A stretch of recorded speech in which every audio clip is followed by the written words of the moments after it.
వీరి పేరు ప్రియ, వారి చెల్లెలు దీప్తి. వీరు పాల్కొల్ నుండి ఇక్కడ సికింద్రాబాద్ ఆరాధనకు వచ్చారు.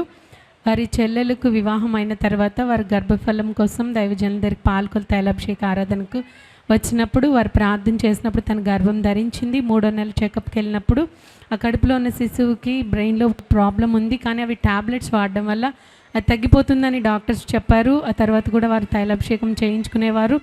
అలానే డెలివరీ ముందు 9వ నెలలో స్కానింగ్కి వెళ్ళినప్పుడు ఆ కడుపులో ఉన్న శిశువుకి బ్రెయిన్లో వాటర్ ఫామ్ అయింది.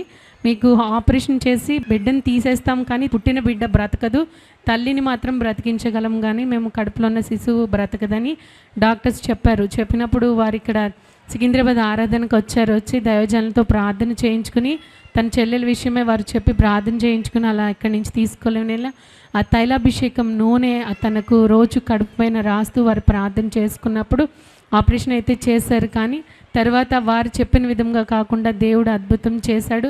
చక్కటి కుమారుని ఇచ్చాడు. ఆ బాబు పుట్టాడు. తర్వాత వారి టెస్టులు అన్నీ చేశారు. వారికి ఉన్న అనుమానం బట్టి అన్ని టెస్టులు చేసినా కూడా ఆ బాబుకైతే ఎటువంటి సమస్య లేదని డాక్టర్స్ చెప్పారు.